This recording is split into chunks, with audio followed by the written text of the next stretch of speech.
Keep going. Keep going. How about that? Dom, got your face in? Yeah. Cool. What about you two? Oh, we don't matter. Yes, of course you do. Part of the space. Yeah. Hey, there we go. That looks nice. That's a much better setup. Cool. That feels a whole lot better. All right. So, Tom, can we hear you yet? No, we can't. All right. Okay. So, who feels like building the container? Who wants to start there?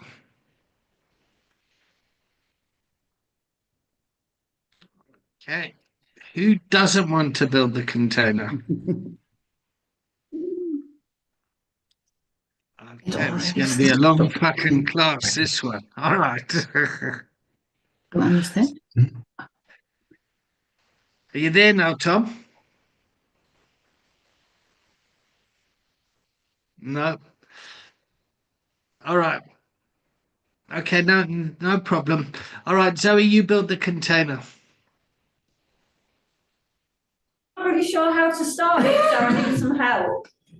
That's a great start. I'm not sure how to I think start. maybe if we all check in, first of all. So you do know how to start. Good.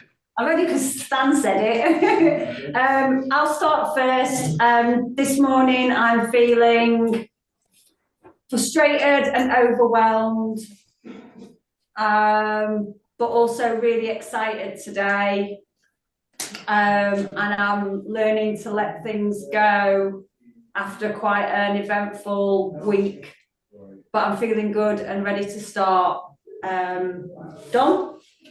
Yeah, I'm feeling a bit confused today about what content we're supposed to be doing on the journeys and what have you, and that is frustrating. But apart from that, I'm feeling good.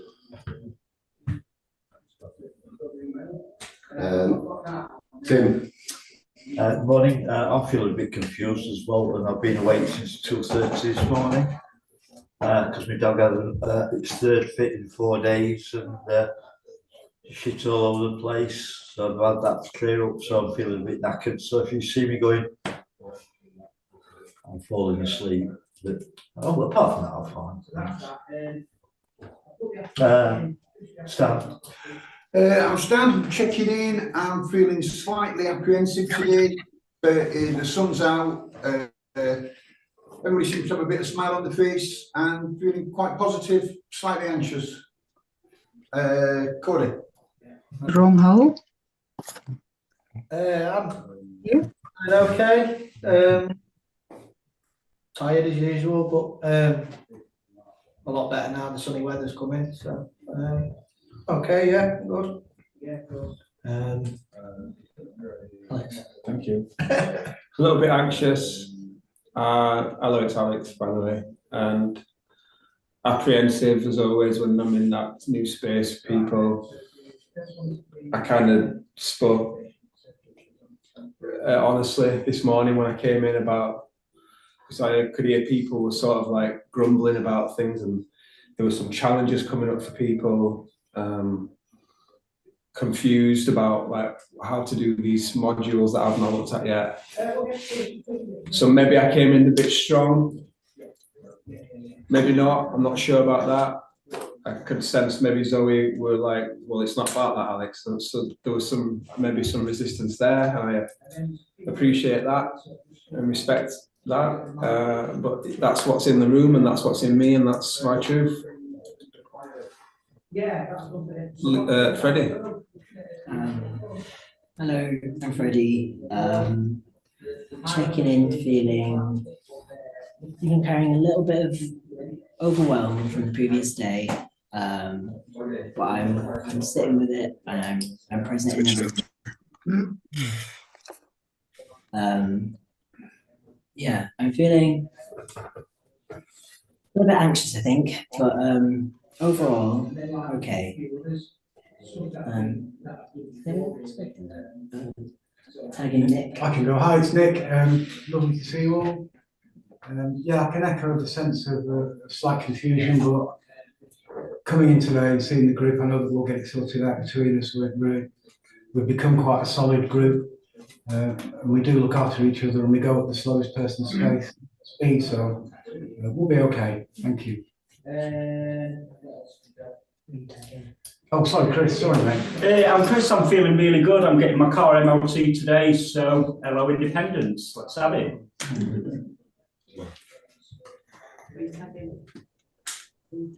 There's no one's tag. What about us? So there's You Liam. wounded me.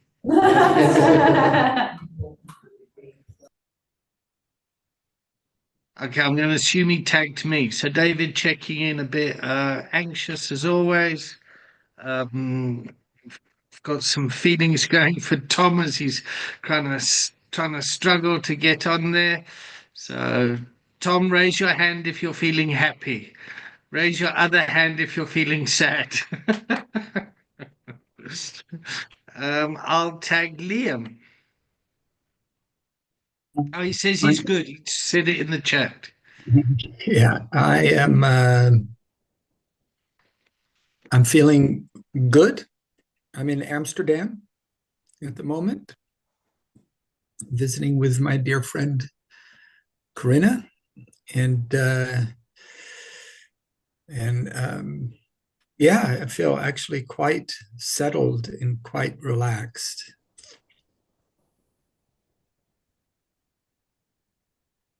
And I'll tag Damien. Hi everyone, nice to see you all this morning. And I'm just settling in. I had quite an eventful week.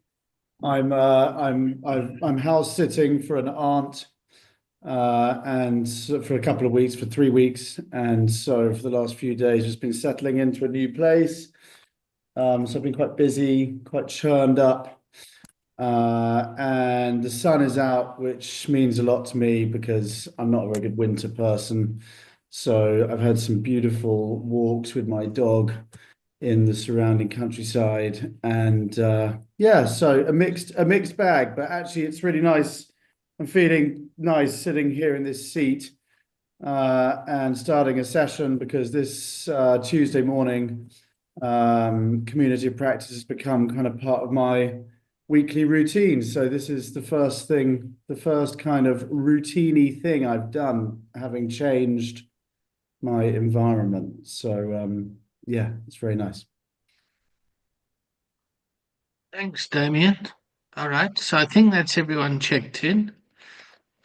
All right, so was there any action and accountability from last week?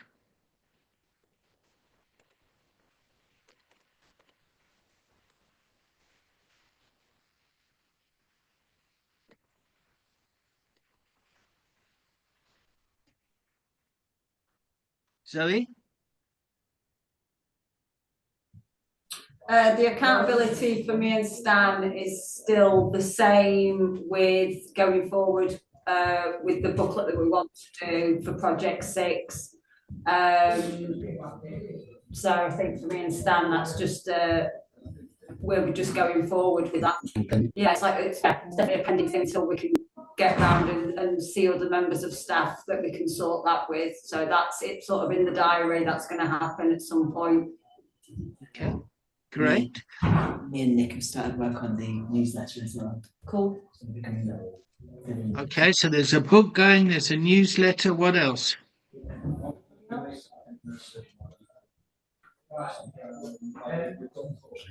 Liam, Damien, did you guys have any accountability from last week? I did not. No? Okay. Other than actually getting through the first module. Okay. And how did you do with that? Not very good. Not very good. Okay. Yeah. All right.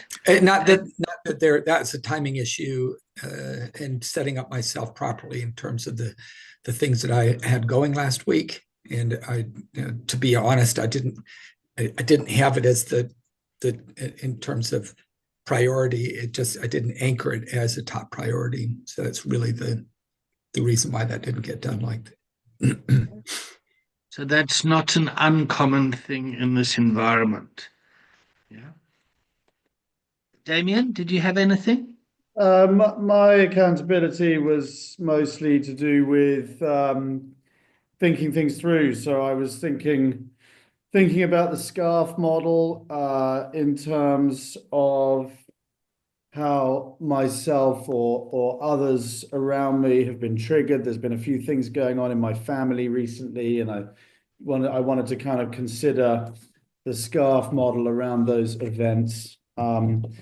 And also from last week, just kind of embedding or settling in thoughts about how to work within the container that we have, not the container I want, and looking at my perfectionism when it comes to wanting things to be the way I want them. And then also the other thing was I was going to reach out to you, David, and have a chat with you about my kind of goals and direction and how to kind of put in some structure around getting there. And I did not do that because I've been moving house, but it's on my agenda now that I'm here. Got a bit of space and time to myself for the next couple of weeks to kind of think about what direction I'm heading. Will you reach out to me after this call? Yeah, it'd be great. Yeah, super. Okay, good. All right. So let's start off with there was some anxiety around not knowing where you are in terms of the content. Who brought that into the container? Was that you, Dom?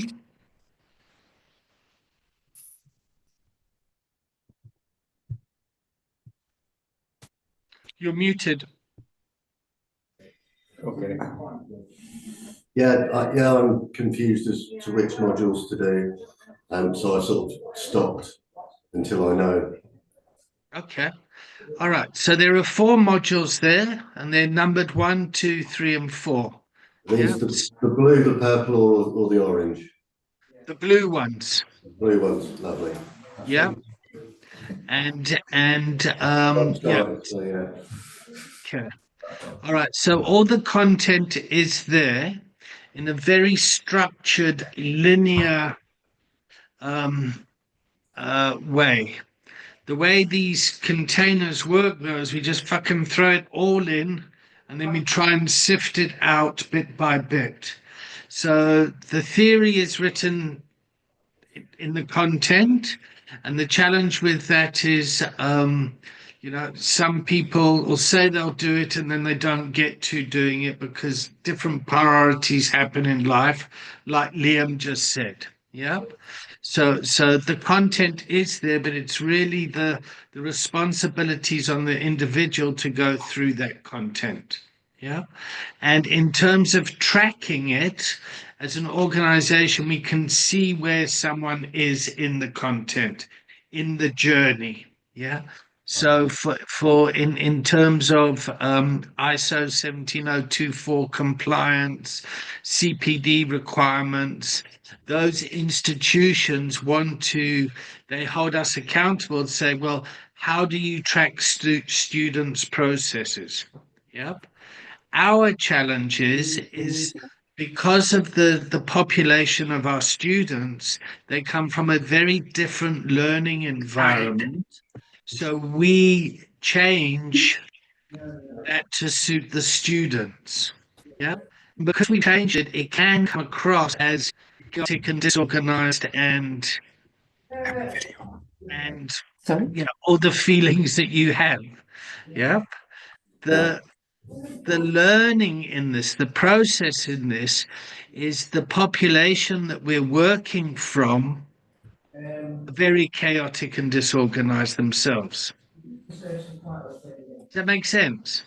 Yeah, it does. Yeah, now it's clear what modules we're supposed to be doing. That is extremely helpful.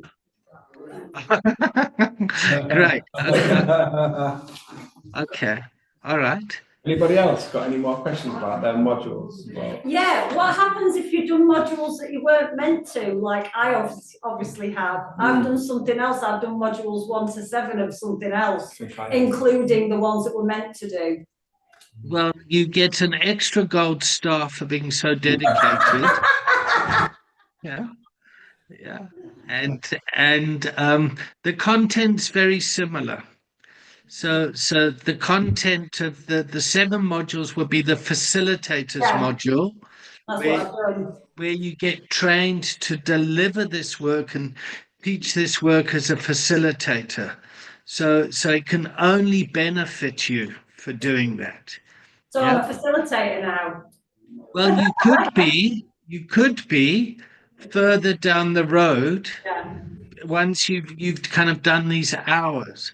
But if you really want to learn something, teach it. Mm. And it's often in the teaching that we learn more stuff. So this is why we ask people to set the container up, to check in, to Yeah. build it, to talk about it, because then we start to learn from that. Yeah. And what I've learned about how you guys are using coaching is the words where we've become quite a tight unit, and we're working on a book and we're working on a flyer, and it sounds like that you're working on things together as a team that can only be beneficial for the organization and the people that you serve. Obviously, I'm very biased. Yeah, obviously, I'm going to say, yeah, this training is really working for you, isn't it? Okay. All right. Anything else before we kick off with today's agenda? Tom, is your mic working yet? No. Okay. All right. It's great that you're here, Tom. Lovely to see you. Yeah. All right. So let's kick off with today's agenda then. What should we talk about today?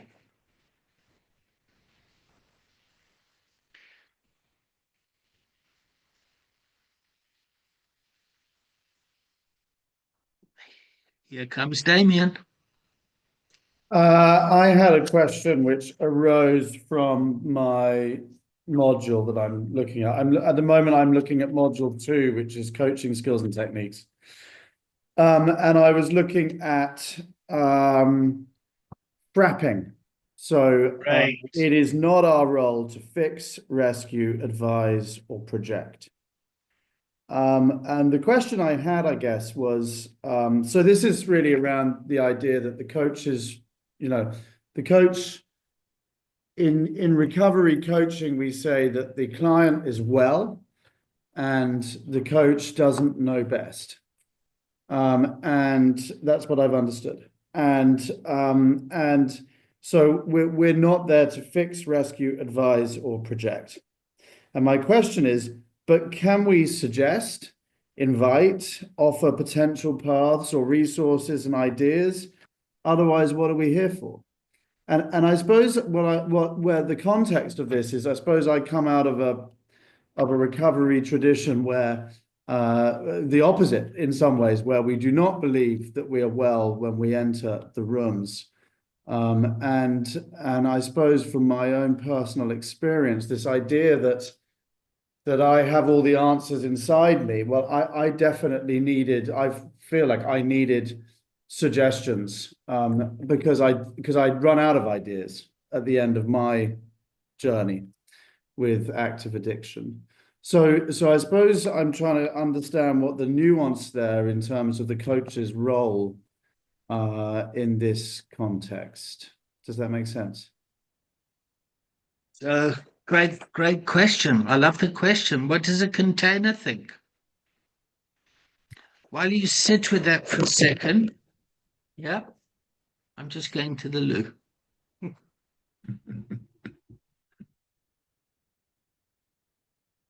Damien, I find in my own experience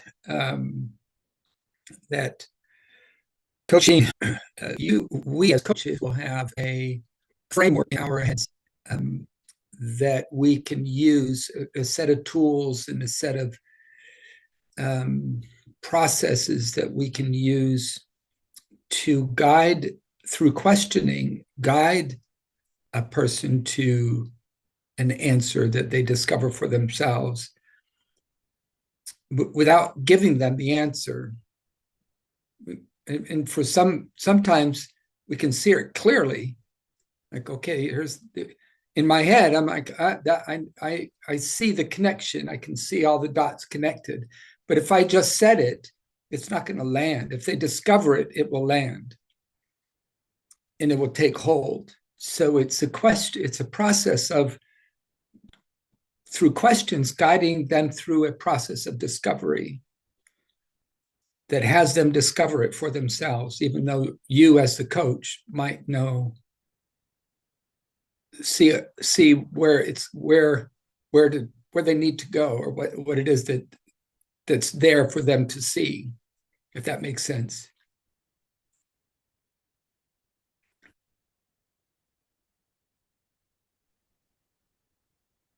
It does make sense in theory.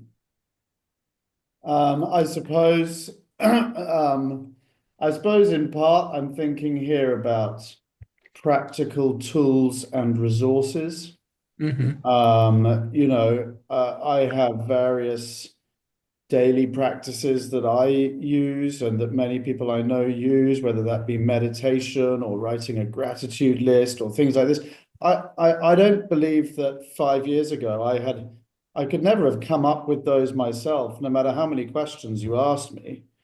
So I suppose what I'm saying is, like, can it be the coach's role to say, as I did to a newcomer the other day, have you thought about writing a gratitude list? And then talking through what I or some other people who use it might get out of such a practice. Yeah. I see and what in this you're case, saying. the guy found it extremely helpful. Yeah. Not that he's sent me a gratitude list since, so whether or not he's done it, I don't know. But Right. you're planting a seed, or you're providing ideas, resources, suggestions. It's not saying you must do this, but it's saying, well, these are some things that have helped other people. Yeah. That within the coach's remit? I've always, anytime I have a tool like that's an external to the process of discovery, that if it helps them balance their day, if it helps them center themselves, if it helps them move out of an anxiety, some sort of anxious state, breath work, those sort of things, I do introduce those as a possibility for something that they can use as a tool in their daily practices. But I think that's external to the process of coaching. That is fundamentally a discovery process. And unless they're doing their own discovery on YouTube, I'm self-driven when it comes to these sort of things in my own life. I'm always searching for tools and things that I can add to my day that might be beneficial for me. It's just something I do. But in the world of my own discovery about what's going on for me internally in my life, that's a different piece. Does that make sense? So I think those are two different things. Yeah. In the coaching world, to have them say, for instance, if you did introduce breath work as a possibility of reducing an anxious moment, and then you invite them to consider getting a breath coach so that they can learn how to do breath work, especially if that's not your inside your wheelhouse and specialty. And then the next 2 or 3 sessions that you meet with them and you inquire, how's the breath work going? And they say, well, I haven't really done it yet.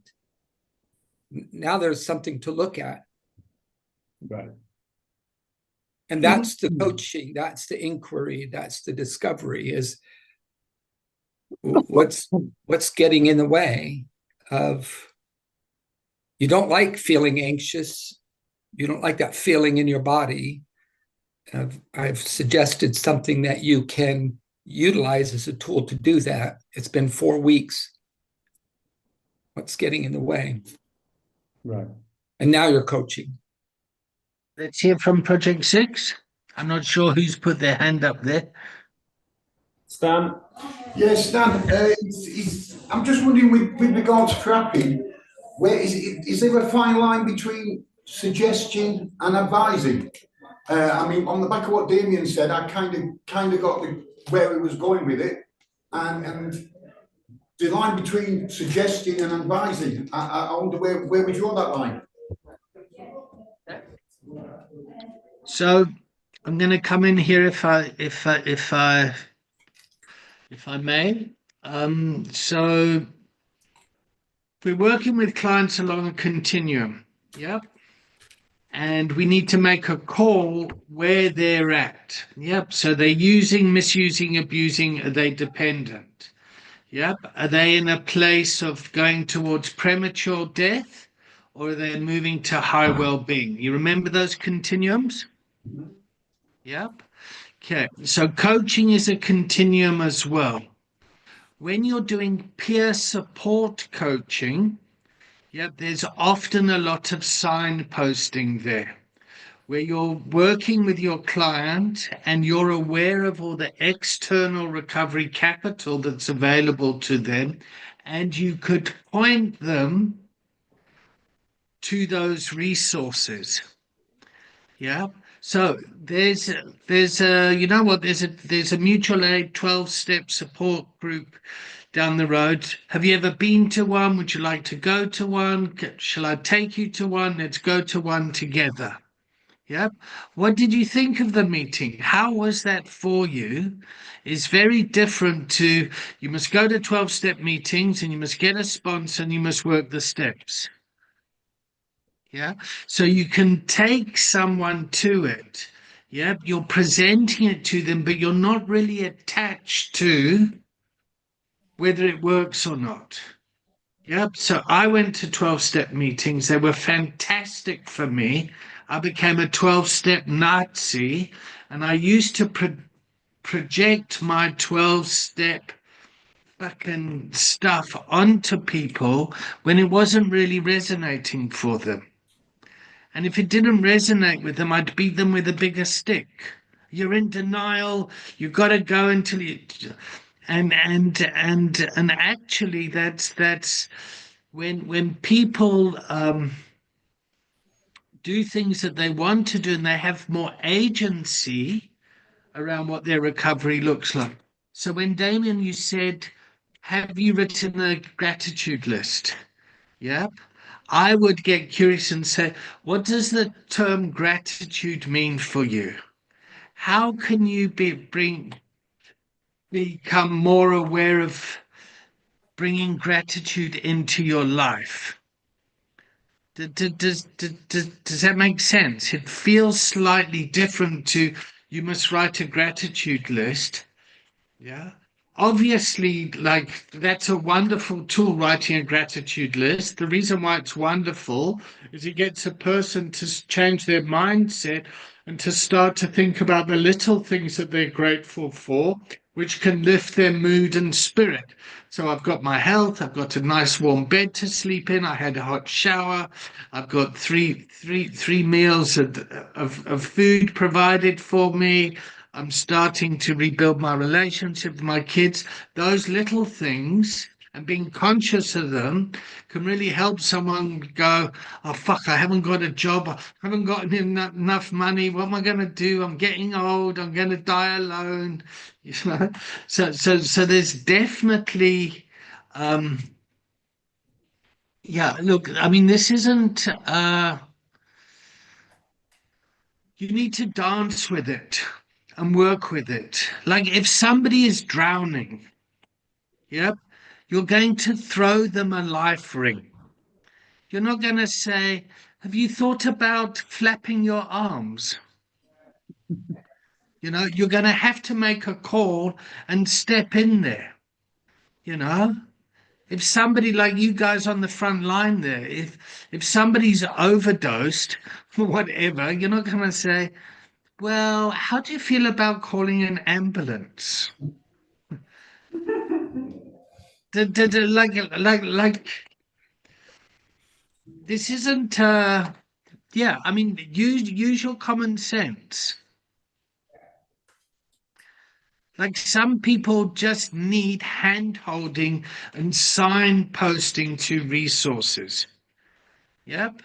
You might take someone to a meeting and they've been to meetings before and they had some period of clean time, and then they had some bad experience in the fellowship.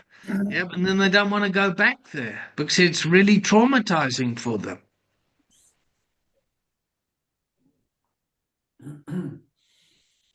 Any other wisdom? Are we answering your question, Damien? Yeah, very much so. Yeah.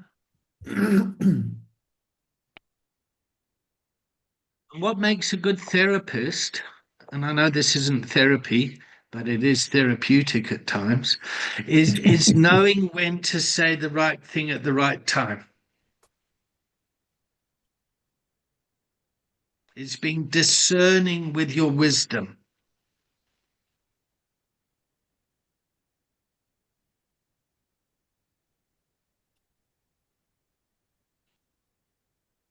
I think one thing that we had last week, we were in a circle and we were doing like group. We just decided we'd just do some group coaching. Right.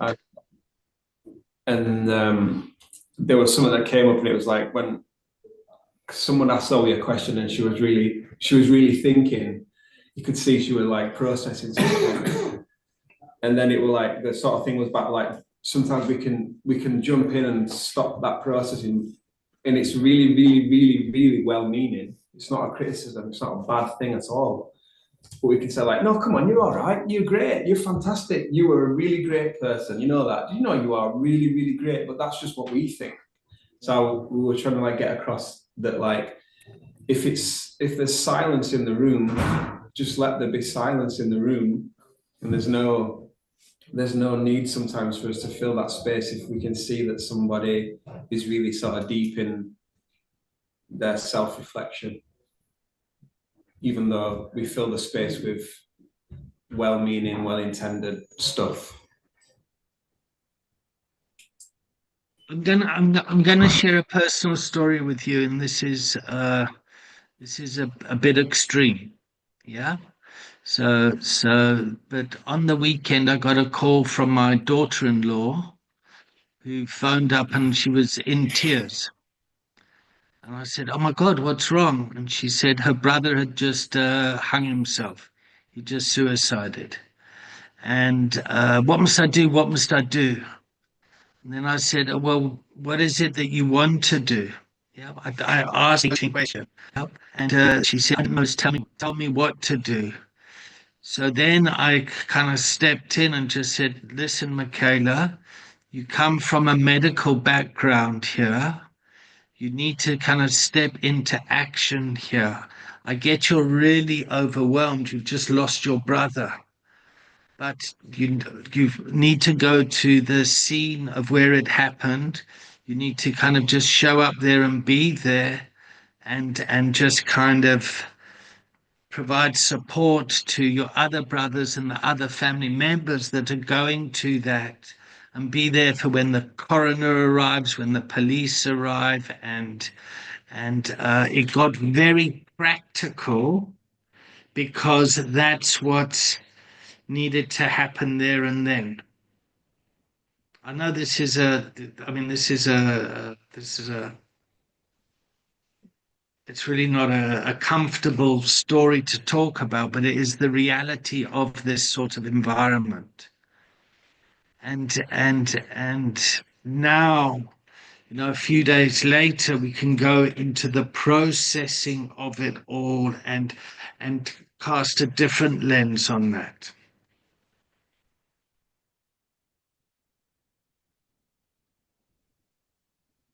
Fucking now, as I tell that story, I get really activated now. Yeah. Now I'm activated because I'm fucking like the world is desperate out there. You know, they're like, there's a 26-year-old young man that just thought that this was a good idea and option. And so like, fuck, I get angry that we aren't out there doing more work around this stuff. So, yeah.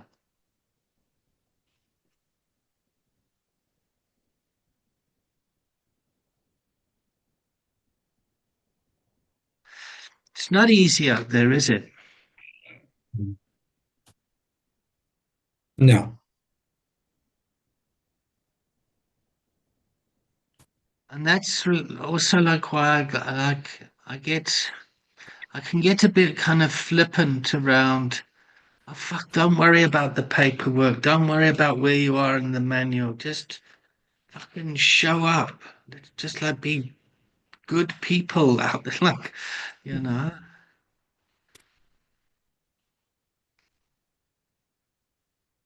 How has my story impacted the container?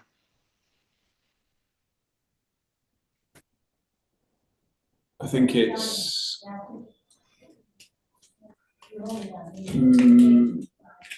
made it real. Brought some silence. Not that it was noisy at all before, but it just feels. I can kind of resonate with that in a way. Say more.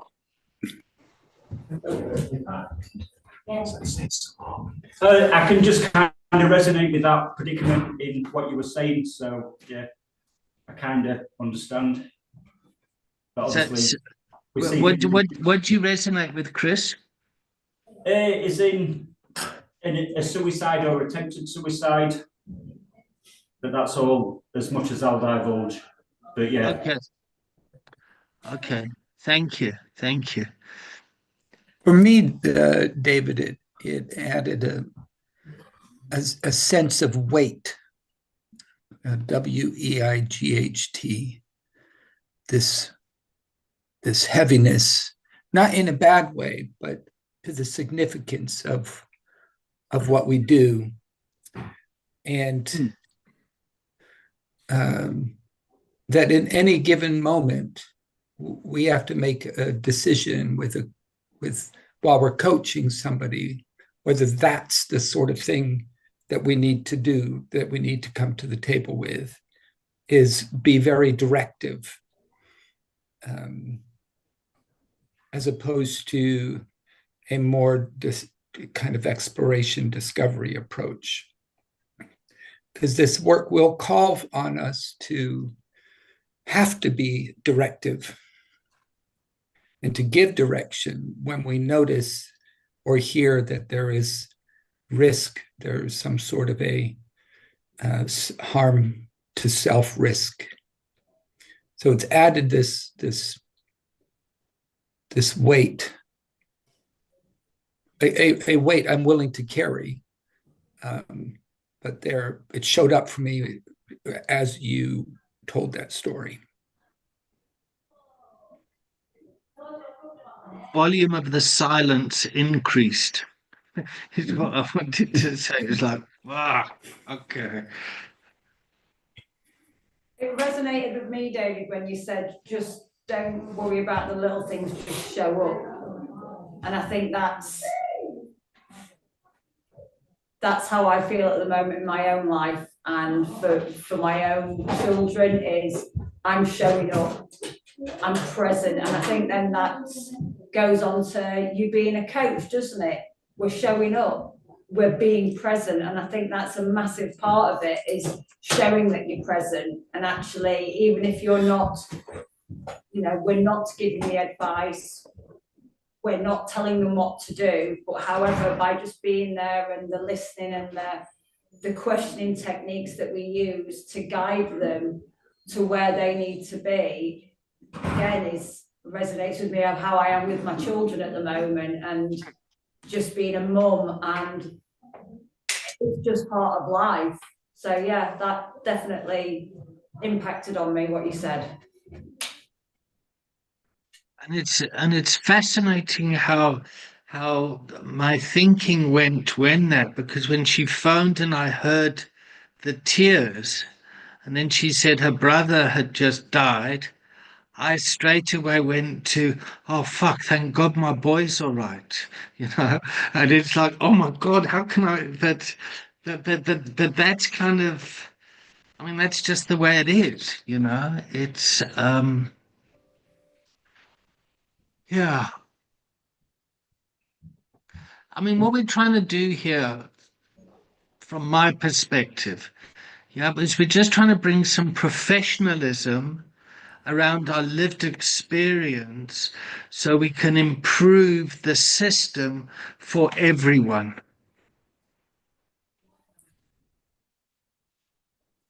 So if I remember, you shared a story, yeah, where you got really vulnerable, and the person that you were talking to, they said, "Stop right there." Yeah. Do you remember sharing that story, Zoe?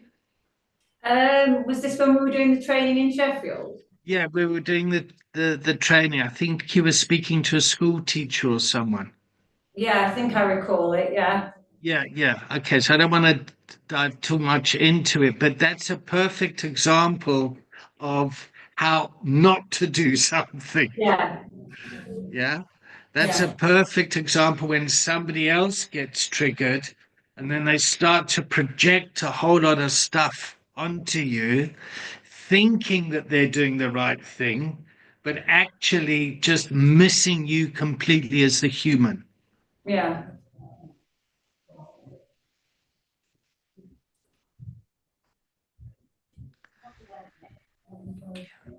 So I feel I got an Australian friend who would say something like, I feel like I'm the guy that's just put a turd in the punch bowl.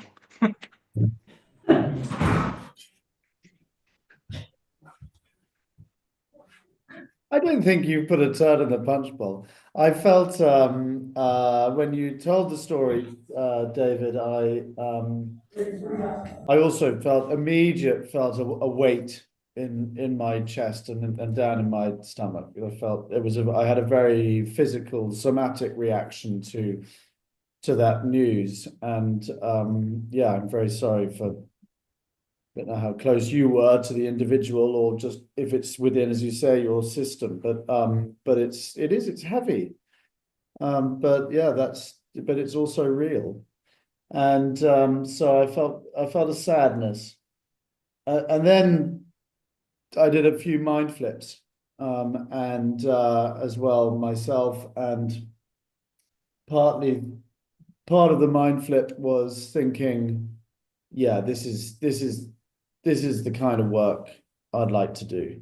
You know, as you say, I think there's a lot of men, and a lot of gay men who are committing suicide, and it feels, as someone who's been close to that myself, I feel like, and got through it, and come out the other side stronger, better, weller. I feel like these are very unnecessary deaths, and I feel like this is the kind of work that I'd like to do. Then the other mind flip, of course, I had is a sort of sense of inadequacy, and what if I get it wrong, and what if it's my fault when it happens, and all of that stuff. And then maybe the final thing I'd just say is I really related to the advice or the suggestion that you gave to your daughter-in-law about being practical. Because when I was faced with some similar circumstances, I remember that the friend who imparted the news to me about our mutual friend, I noticed that he got very practical. He started telling me, it all happened in Amsterdam actually, and he happened to be there, and he started telling me, when the family were arriving and what was happening to the body and all of this stuff. And I noticed that it was a really helpful way for him to deal with his emotions. And then I took that on board. And that was the way I was able in the first few days to process things, was to know what was happening, to kind of to feel like I was on top of the schedule or the routine or something. And I felt that that was a very helpful thing for me. Perhaps it was, you know, I mean, it was very clearly a strategy to park the emotions for a bit, because I wasn't ready to feel them in their entirety. But anyway, so that was the other thing that I felt. How are you feeling now, Damien? You told us this. How am I feeling now? Back in the room? Yeah. Yeah. So I want to say is you're coming across very grounded and powerful, Mm. and I really appreciate you sharing your experience and around wanting to help, in particular, gay men that have gone through this sort of thing. And I personally would feel very safe with you going out there and doing that. Thank you. It's like you'd be someone in my, oh fuck, okay, yeah, Damien would be good to go out there and just fucking build rapport Mm. and to start the process. All right, so it's 10 to Zoe. Would you like to summarize? Please summarize this session.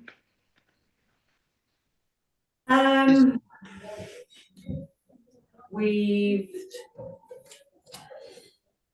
talked about we've reflected on a lot of things that have happened to us as individuals. We have, my brain's gone. We've helped with Damien's questions and hope that as a group we've clarified some things for him. Yeah, that's about all I've got really. Fantastic. Yeah, I'm going to add to that. Yep. So we started off doing the usual check-in and doing the action and accountability. There was some anxiety around where to be in the training and the modules, which we clarified.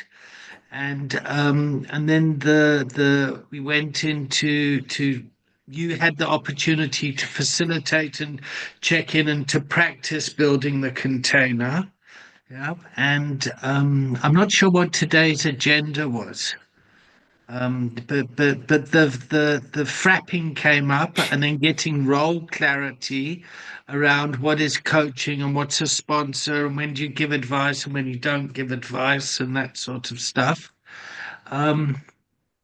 Yeah, so I've really enjoyed today's class. We're going to split up now, so you guys are going to go up. How many are in that room, Zoe? 1, 2, 3, 4, 5, 6, 7, 8, 9 of us today. Okay, so why don't you split up into 3 groups of 3? And one coaches, one observes, and the other is a coachee. And if you do it 20 minutes each, that'll take you up to the hour. Okay. Yep. Are you okay to do that? Yep, absolutely.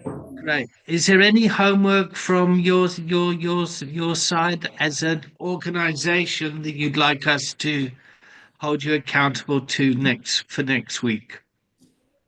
I think my own homework, just after what you've just said, is I find it difficult to remember what's been said.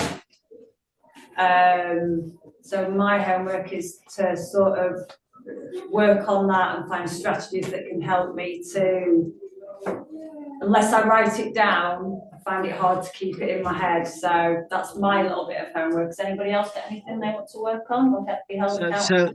So I'm going to challenge that, Zoe, and I'm going to say, forget that. You're going to remember what you need to remember. Don't worry about remembering anything. I promise you, when you will intuitively know how to handle the situation. It's a bit like the promises in AA. So don't worry about, oh fuck, I've got to remember this stuff. Just trust that your body is learning this stuff. Okay. Yeah? Yeah. Okay. The other thing I noticed is the container is much better today. You've changed the room. Mhm. Yeah. So the way that you're sitting, the energy is a lot better. I can see you more. Yeah. And the sound is very good. So I wanted to say that as well. All right. So let's check you guys out. And then the guys online. Tom, are you okay to stick with us? Yeah? Okay. All right. So start the checkout your side, Zoe, and then take a break. Okay, I'm checking out as a little bit calmer. I'm still excited for my day. Feeling a little bit anxious. Stan.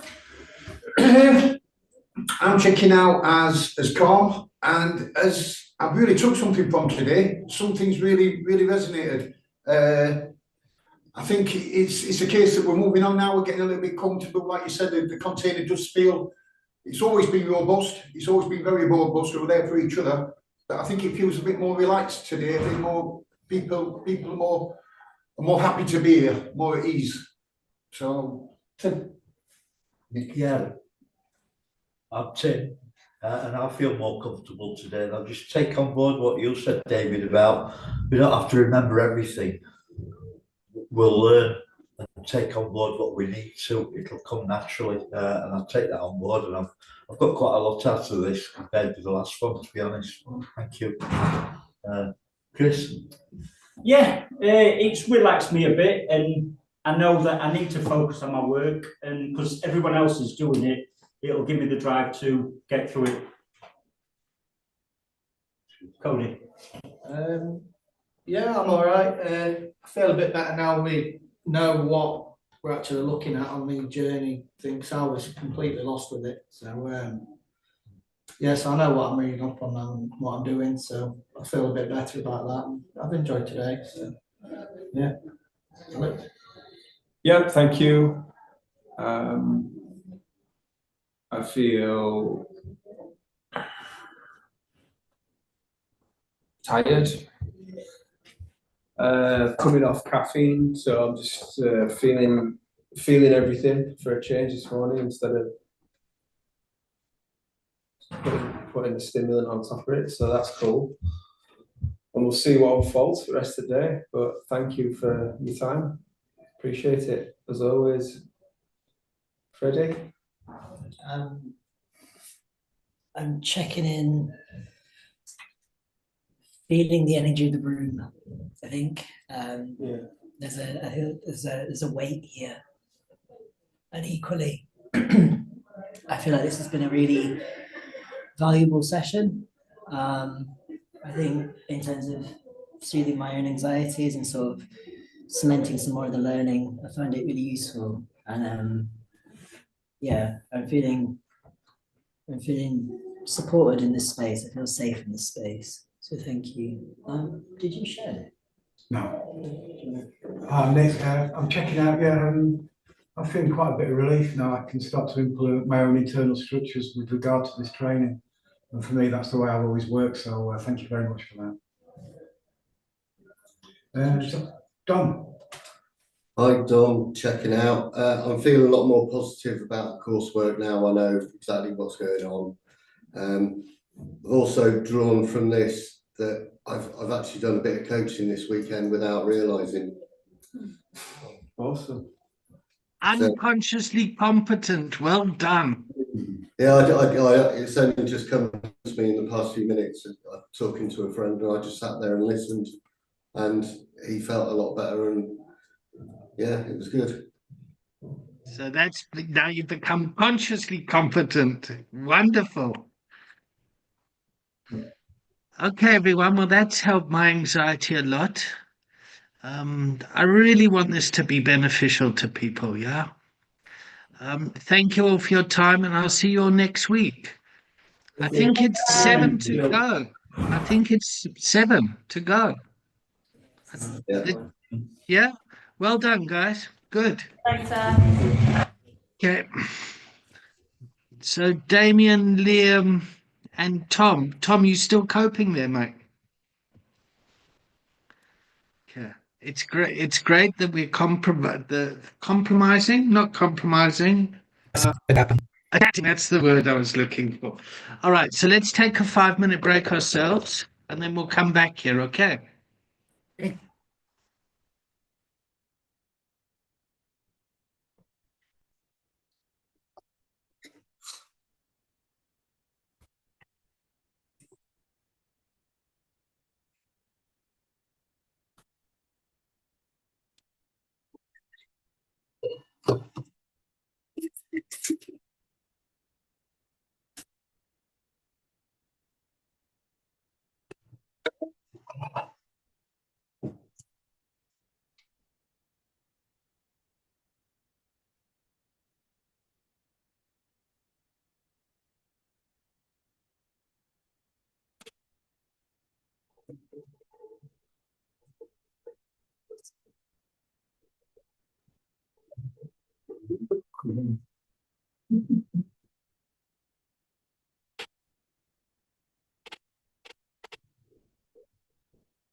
Keys, but where are the filters? Okay.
Real quick.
Sarah? Happy.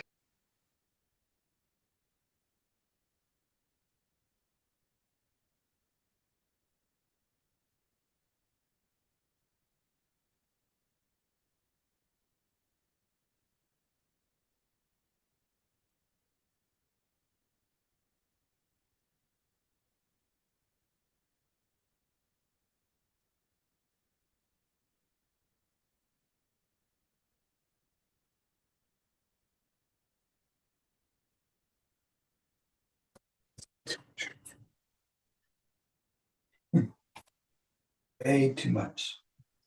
Too much coffee. Not enough coffee. Wow.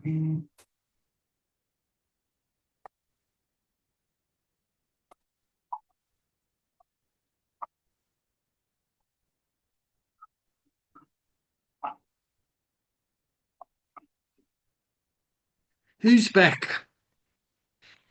Yeah, we know Tom's there. Good old Tom. Have you received your certificate yet, Tom? Your certification? Yes, no. No, okay. And is it McLaughlin, your surname? Is it Tom McLaughlin? Yep. All right, just send me an email with it and then copy Paula in it. Because you've done 10 of these at least, haven't you? Yeah? Yeah. It's all right, I got you. It's fine. I can tell where we're at. Okay. We'll just wait for Liam and Damien because it's going to be quite hard for me to coach you like this on a one-way conversation. But maybe we could. So I'm David, I'm checking in, and I think my landlord's a wanker.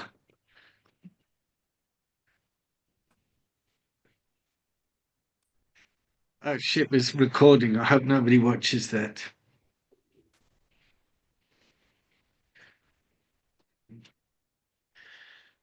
Where's Liam? Liam, are you here? I see you're unmuted.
Damien's back. Yay! Hi. Hi. Sorry, that was that was a long 5 minutes, but I had a few things I needed to do for my dog. I was going to say, is your dog with you? Yeah, he's yeah, no, he's here too. Um, and he's settled in now. It took him a day or two of feeling anxious, wondering where he was. And my aunt and uncle have two dogs who he gets on with very well, but they're not here. And so Ernie came in and he was running everywhere, smelling them. And then the first thing he did was mark his territory on some of the drapes, you know, the big curtains. Which it isn't his normal style, so I think there must be a place where they all do it. You know, he would only have done that because it was already smelling of dog. But anyway. English people and their dogs. I mean, I find the whole thing quite bizarre. Now that looks like a nice coffee there, Liam. Yeah, it looks like one, but I don't think I did it that well. It'll serve its purpose for now. All right. So, Liam, you want to build the container?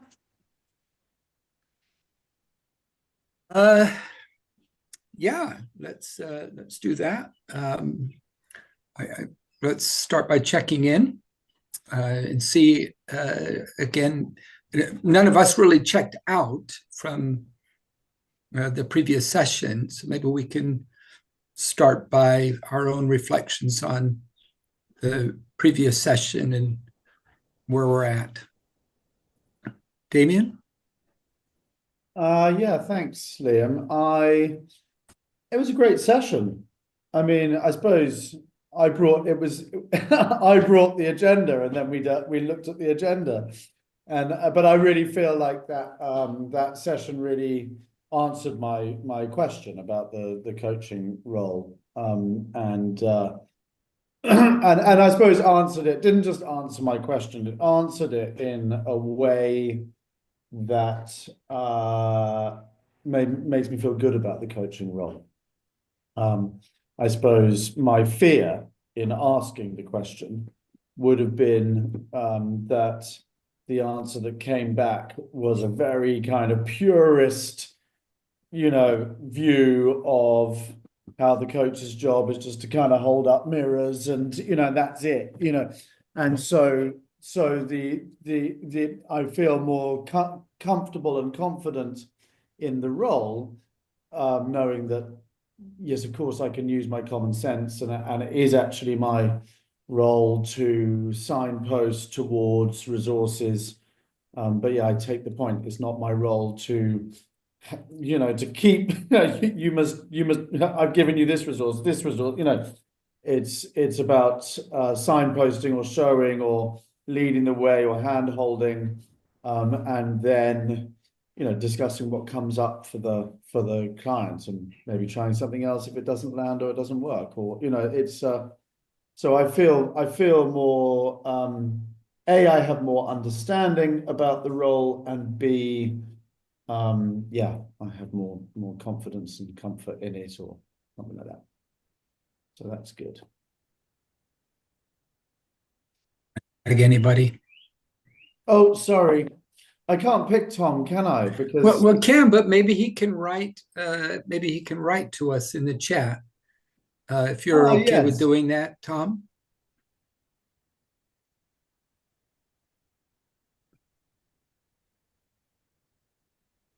You're all a bunch of wankers. For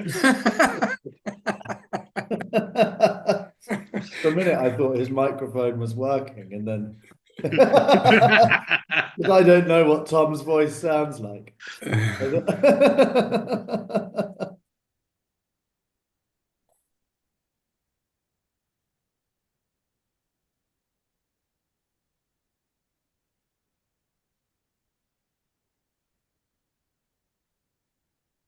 Dun, dun, dun. Yeah. It's just a check-in, Tom, not War and Peace, huh?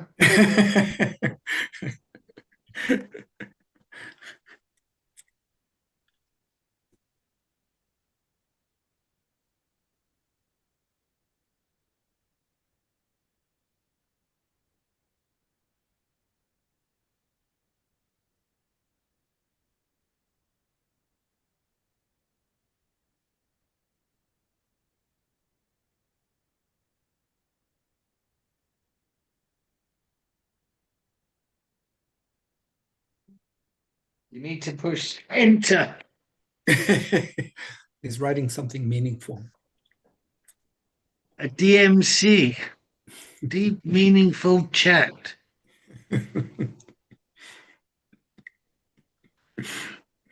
I'm good and I'm not.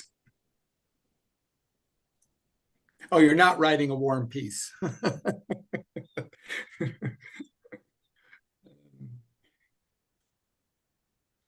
Who do you want to tag, Tom? Well, it's me.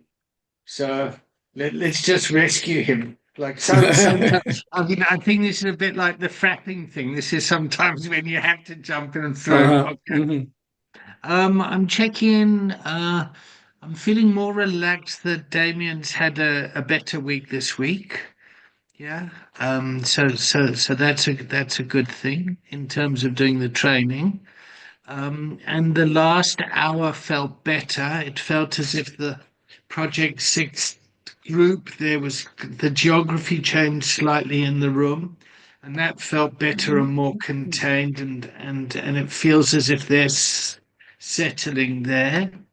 And yeah, so I check in good. I've been busy this morning. Mm. Um, and I do like the structure of this. On a Tuesday, I do this. On a Wednesday, yeah. So that's good. I'll tag Liam. I'm checking in with appreciation, Damien, for asking that question. And I would say every class, every session that I've been involved with, Damien, you seem to provide some sort of basis for a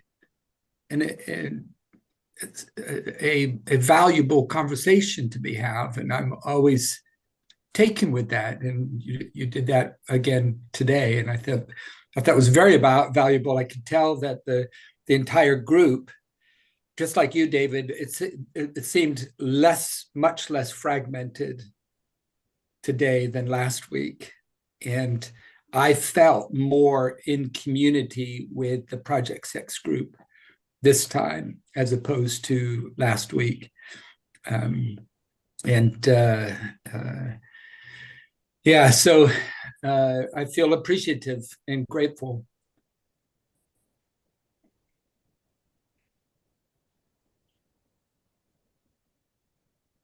What next? Great question. Great question, Liam. What's the answer? The answer may be that I'll have to switch to my phone in about 5 minutes, because again, I am in Amsterdam and I forgot to bring my converter with me. So my battery is running low on my computer. Is there anything that apart from Damien, what you provided earlier, is there anything that anybody had specific? Maybe Tom, any questions about the or do we need to do action and accountability again, even though we did it earlier? David? I'm curious, like what happened with that fraud case that impacted you last week? Oh, yeah. That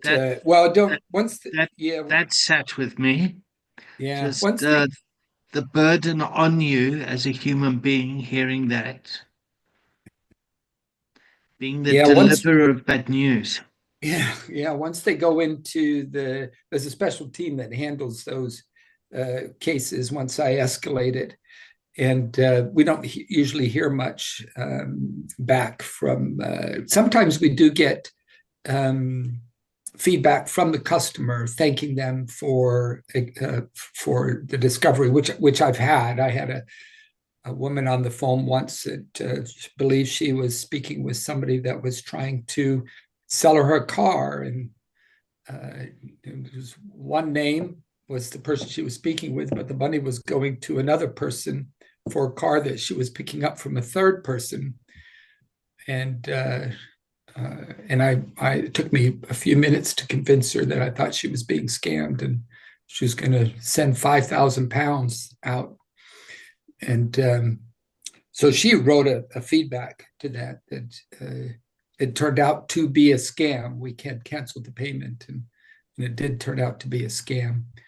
But usually that's how we find out if what the outcome is when the customer provides some sort of feedback. And having that conversation, actually sharing with the group was really, really helpful, because we don't really have an outlet outside of like a therapist or a friend. And friends are like, oh, okay, gosh, that just sounds like, oh, gosh, it's such a hard job. But sometimes it doesn't, I don't think they can feel the weight of at least what it is that I experience when I'm. Right. Yeah, I do. I do quite often, as a matter of fact. So what was the benefit of sharing that story for us? What worked? Say again?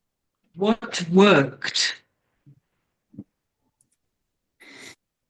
In terms of my sharing the story with you guys? That was a pressure valve release. I think I'll tell you the things that come up right as they're coming up. Right. A feeling of I'm normal, I'm okay, I'm that I can have these sort of phone calls and still be able to release the pressure valve in a safe environment where people do listen. And I mean, listening is more than just using the ears, because there was definitely a listening going on as I shared the story that was different. And I think that's to your question, Damien, is people know when they're really being listened to, and when a coach is effective, that person feels listened to. And I felt listened to that, and that helped release that pressure valve of around the work. And I came away at ease. You recovered your ease. Yes. Yeah. So recovery coaching helped you in the workplace by yes. releasing a pressure valve, bringing a sense of normality to your humanity. Yes. Yep. And you left feeling with a sense of ease. Yes. When you went back into work, do you think you performed better that day? Absolutely. Okay. Yeah. So there's a business case scenario. Yeah, absolutely felt better. Yeah. Because you go into, you can start a day and with this feeling like, what kind of call am I going to get today that's going to be that call that just drills down on you. So having that conversation that way allowed me to go that afternoon into my calls feeling with this great sense of ease and that everything's going to be okay. And despite that challenging experiences.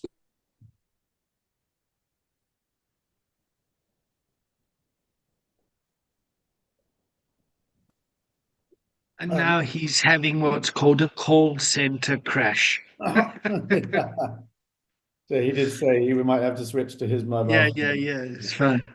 So Tom, just to give you some context, I don't know if you were here last week, but Liam works in a call center dealing with clients that have been defrauded. Yeah. And so he bought a case that really impacted him, and we just coached him around that. Yeah. So recovery coaching isn't just for drug and alcohol.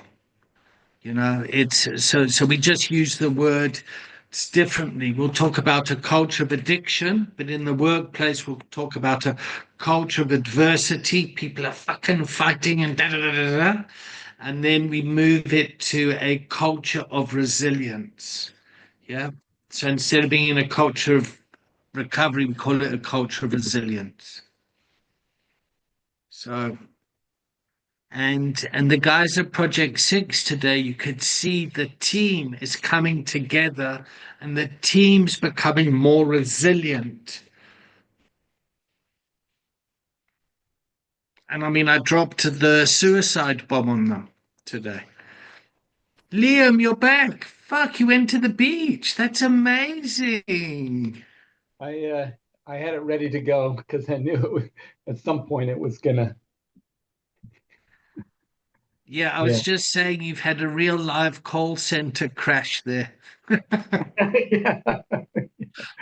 Yeah. No call center for the next 2 weeks for me. That's which is nice. I'm on a holiday visiting a wonderful friend. You feel a lot lighter today.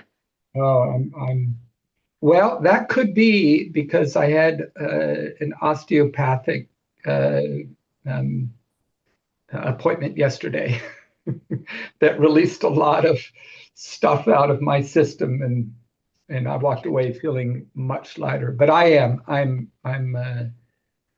feeling much lighter. Yeah, well, I'm sure you've done the physical stuff. You've done some emotional stuff. You're taking some rest. Yeah. Yeah. Okay. So let's. Do you know the pies check-in, everyone? So a No. pies check-in is just a little bit deeper.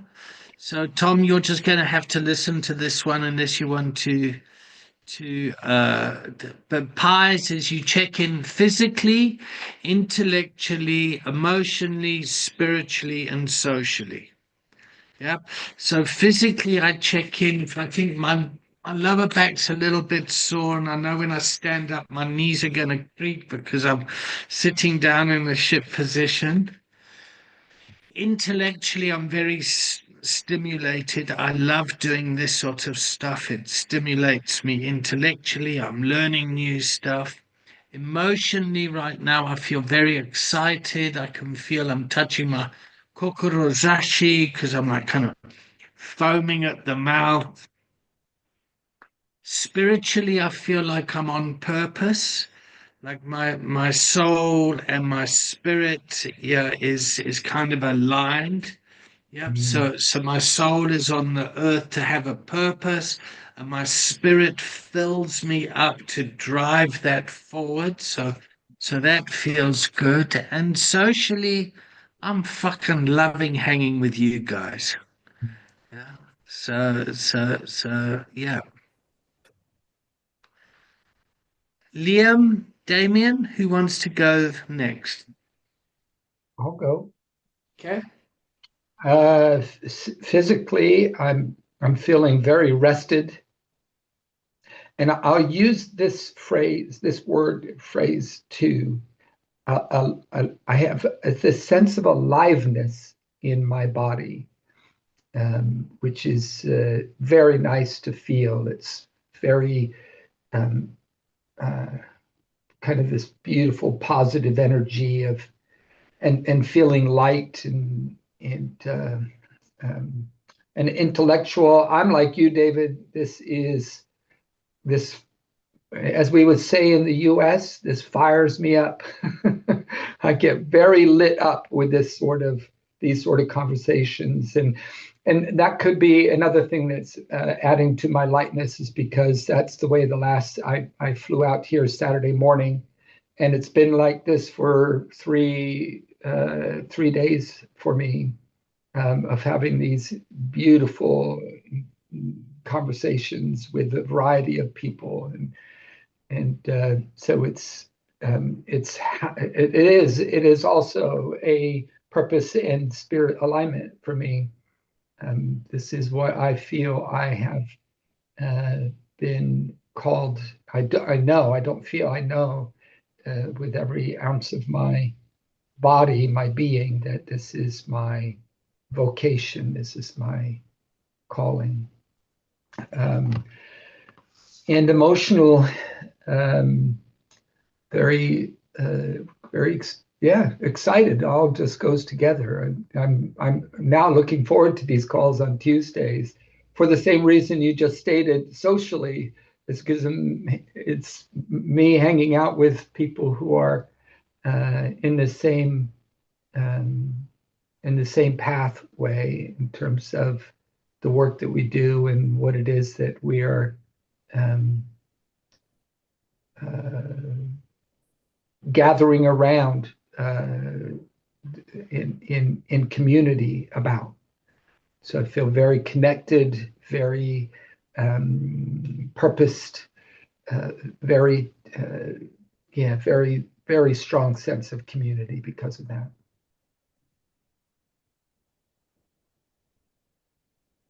Damien, I'll tag you. I knew you were going to say that. You've become so intuitive, Damien. It's amazing. Physically, I am feeling, I'm quite, so yesterday I did a very long walk with my dog, and then I did a run in the evening because I've had a couple of weeks with not so much exercise, and I'm feeling a bit under exercise. So I over exercised yesterday, and I'm now feeling a bit stiff and puffy, and so physically I'm not that great. Also, I just had my second cup of coffee of the day, and it's interesting because I realize how it's impacted on all of these things. So yes, I'm feeling, so my leg is jiggling up and down, and my mind is a bit distracted, and I think maybe it was a cup of coffee too far. So that's something to think about. Intellectually, yeah, I was stimulated by today's discussion, and I'm doing this program alongside, on Wednesdays, I'm doing a foundation certificate in counseling and psychotherapy.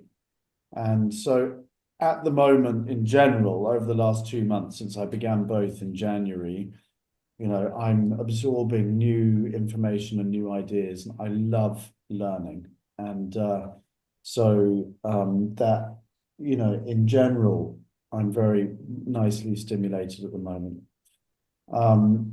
Emotionally, I'm feeling a bit anxious, which is partly because of the coffee, and partly, I think, because, and this is the conversation I might want to have with David later, I'm really enjoying and to say stimulated intellectually by what we're doing and what I'm learning. I can't see the goal, and so that's what constantly I come back to, this kind of sense of anxiety about not being able to see the destination, not understanding what that destination looks like for me, and you know, what I'm going to do with this new information, or how I'm going to put it to use, how I'm going to find people to help, how I'm going to structure that, whether I'm going to do that within an organization or what sort of organization, all of these questions about what the goal is for me. And because that's not clear, I don't quite know how to move forward, how to know that I'm moving forward. And so that's why there's always this slight sense of anxiety. And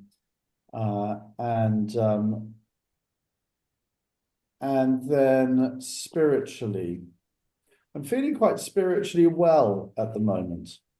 And again, coming out of a period particularly in the last quarter of last year, but the second half of last year, where I suffered some big disappointments in terms of what I thought was going to happen last year, career-wise, and then what ended up happening. And I got into a state of real despair at the end of last year, and that has gone. So, you know, I'm feeling quite spiritually fit at the moment, quite spiritually well. And socially, yeah, I'll echo. I enjoy these sessions, and I enjoy I enjoy being with you guys and the exchange, and the slightly different platform for it than I'm used to. You know, the platform that I'm used to sharing in and sharing real things in is a very structured, you know, it's a 12-step platform. And so both my Tuesday mornings and my Wednesdays on the counseling and psychotherapy course puts me in touch with new people, new ideas, new ways of you know, of showing up authentically, and so yeah, that's me really. A strange mixture of over-caffeinated anxiety and general contentment. So, Damien, would you like some coaching? Shall I coach you for 10 minutes? Okay. Yeah, and Liam and Tom, are you okay if I do that and you can kind of witness? Yes. Yeah? Okay, great. So, Damien, let's coach on your goal. Why the fuck are you doing this shit? Yeah. So when I ask that question, it's like, oh, yeah, fuck. Yeah, I mean, I'm hoping you're going to tell me. Okay. All right. Yeah, my goal, you know, the goal. So I suppose, I mean, there's different aspects of this, and I suppose a goal is starting to sort of emerge for me at the moment. But I guess there are some sort of practical. So just take a just take a breath for a second. Okay. Yeah. Just kind of get comfortable. Yep. And take yourself 5 years into the future.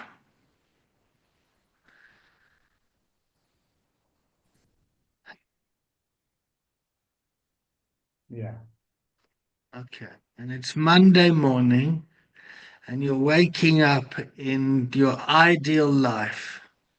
Yeah. There you go. It's Monday morning, you're waking up, you got a smile on your face, you're like, you know,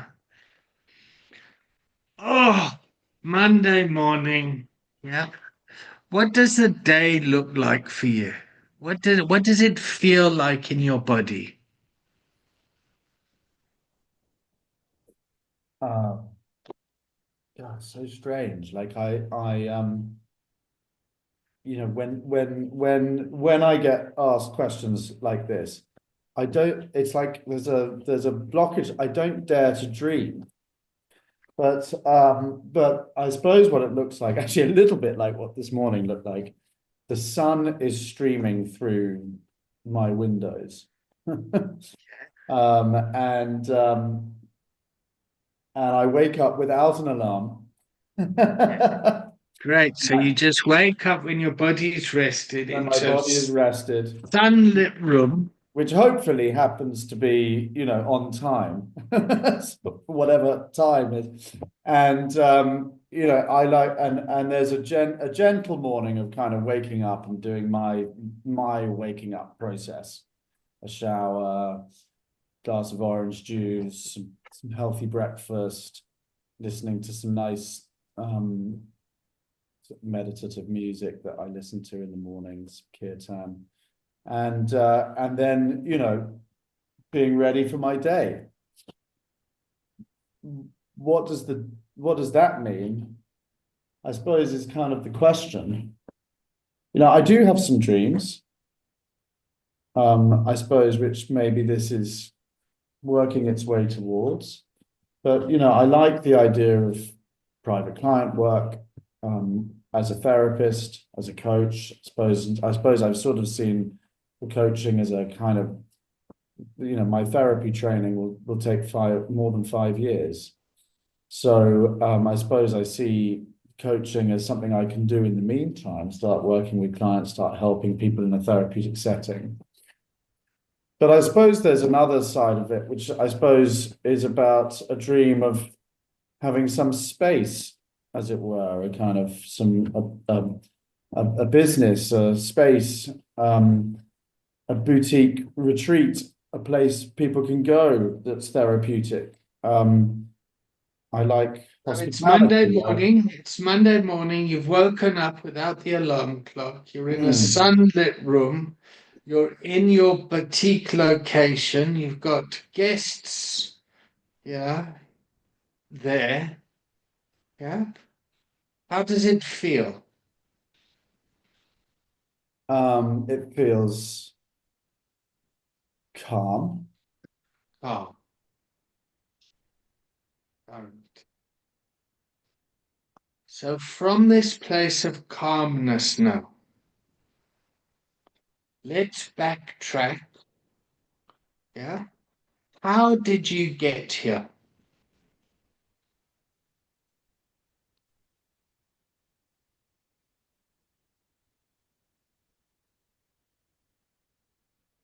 Um,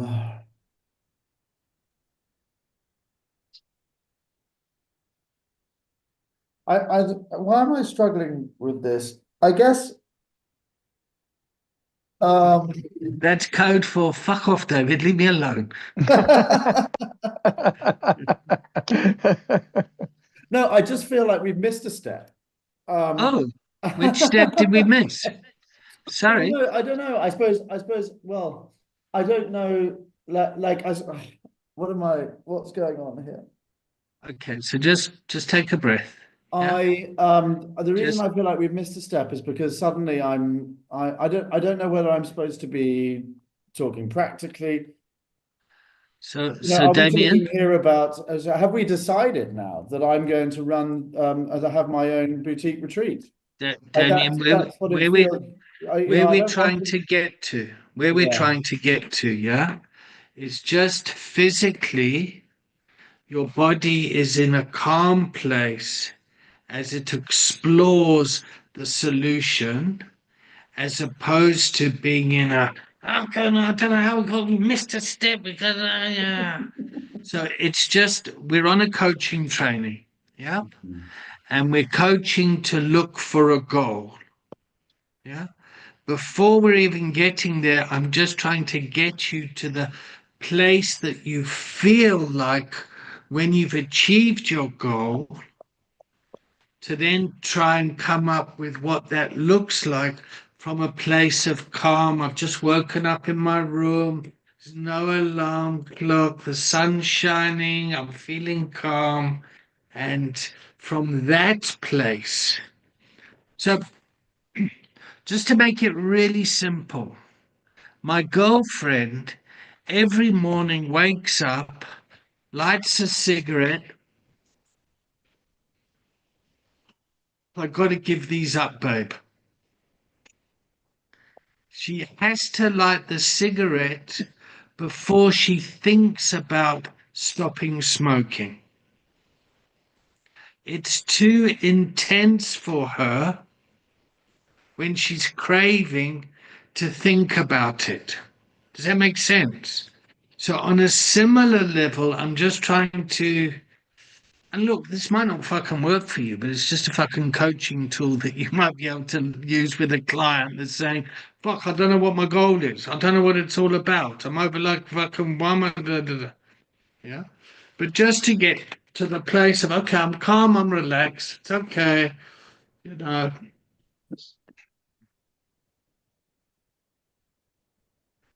it's trying to get your body into the solution before it comes up. I mean, your body into the state of coming up with a solution. So it's like talking to somebody like what would recovery look like when you're there? And now Mm, that you're there, how did you get here? mm. So that's all I'm trying to do. It's just Yeah, I see that. And I'm not saying that's not entirely helpful, but I guess I don't know, maybe the question that I've got around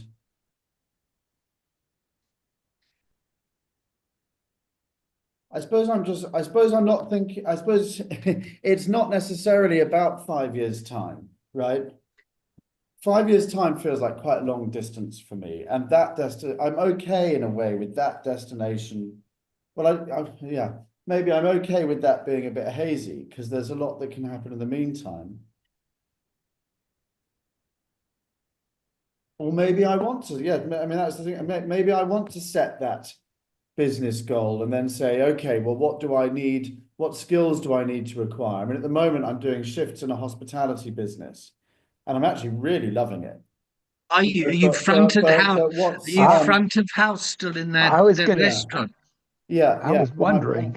and I'm really enjoying it. But I suppose there's a sense that What do you love about it?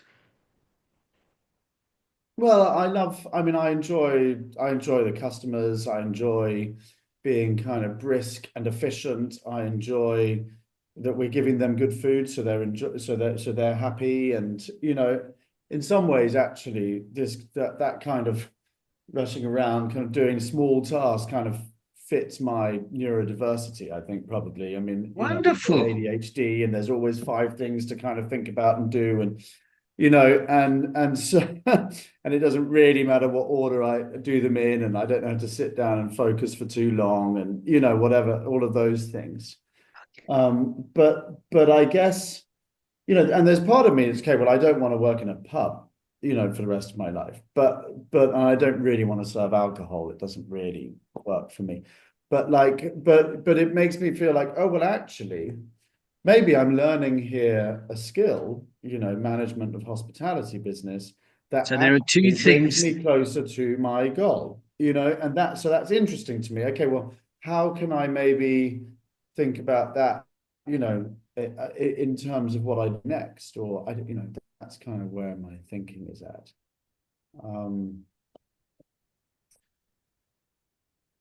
I I lost you for a suppose there's also second. then there's a more medium term question, which is around around this course and having certified and whatever, well then I suppose I'm still not because I haven't come across it, I don't know in a way what a recovery coach looks like. Where they are found, within what structure or organization, how I present myself, how much I charge for my services, some of the ethics around that. There's kind of it's so there's that bit that's still a little unclear to me. So that Where am I heading with this? And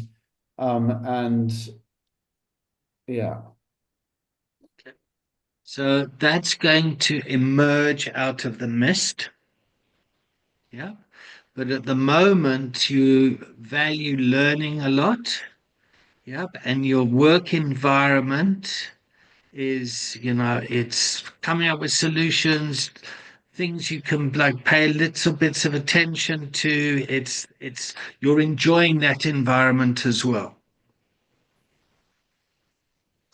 So Yes, I am. I mean, I'm not making enough money, but it's that's a different thing. Okay, but the point is you've like so here are some of your values here. Yeah, and like so needs and values lead towards purpose.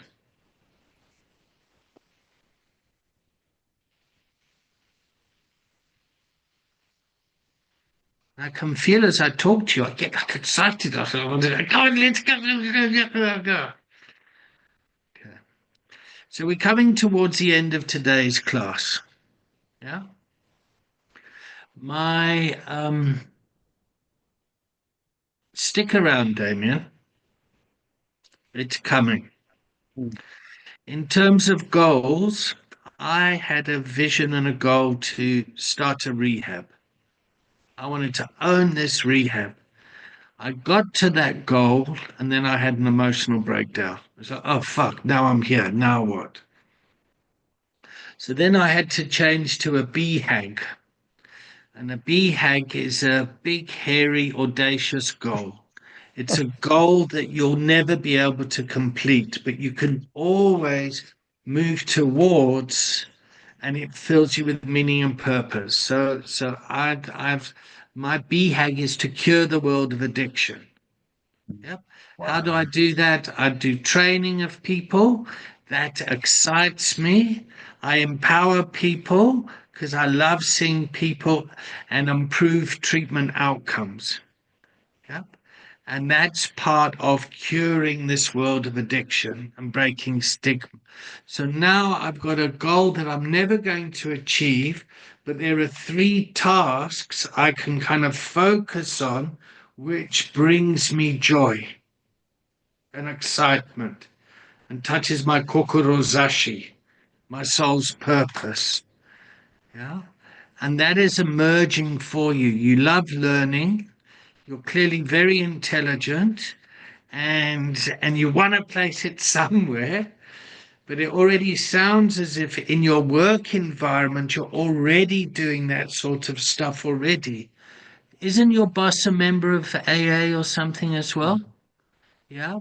So, like, you're being guided in some sort of way to, yeah.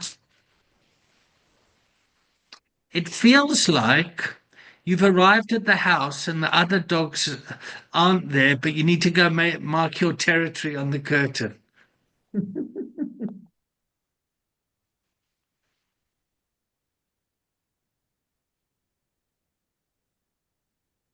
Right, let's start to wrap this up. Tom, I just want to give you fucking 22 out of 10 for sticking Yeah, around and listening. yeah. Has it been beneficial for you today?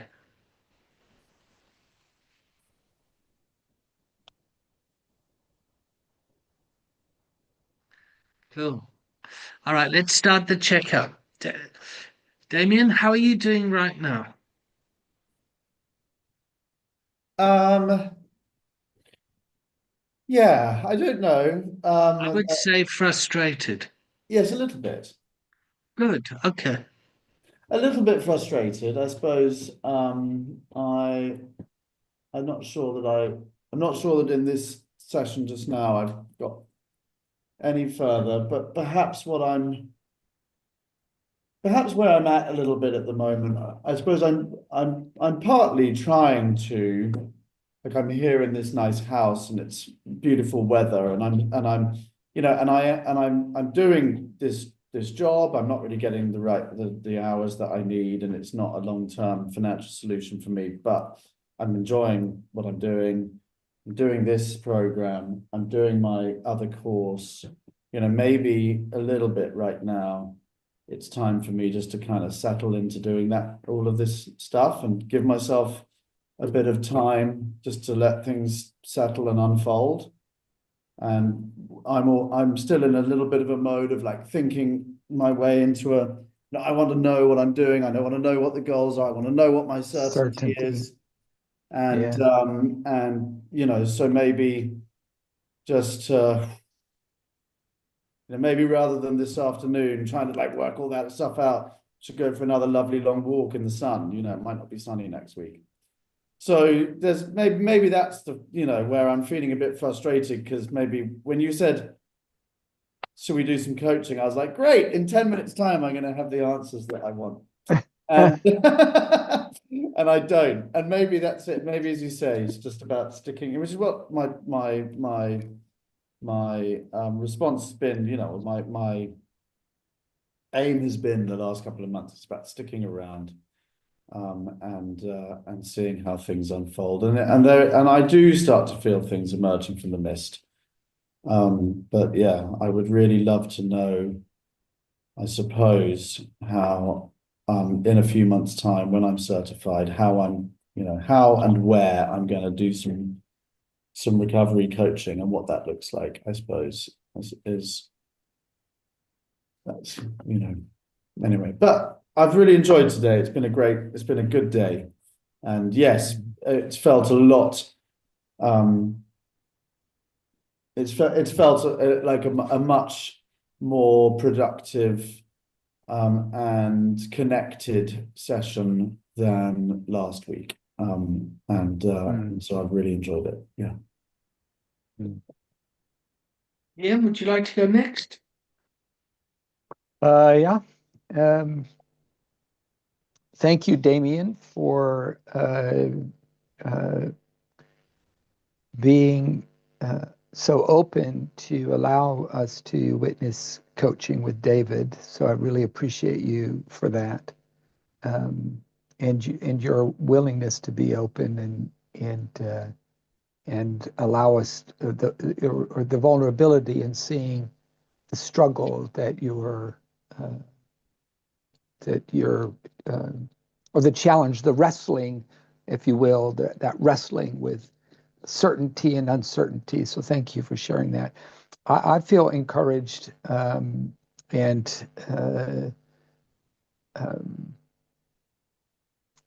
yeah, the word is encouraged. I feel again enlivened. These conversations really increase my energy flow. So I'm much more enlivened than the first minute coming into the 2 hours ago. Yeah, so encouraged and enlivened. That's how I'm feeling. And Tom, I appreciate your patience and your listening without the ability to participate in voice. There's something very soothing about Tom being there.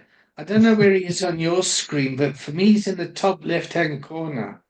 And there's this like big, strong face that's smiling, kind of go, yeah, okay, yeah. There's a sense of security, like being watched over by a hairy giant.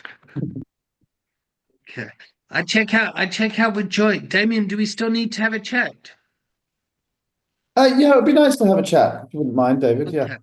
Cool.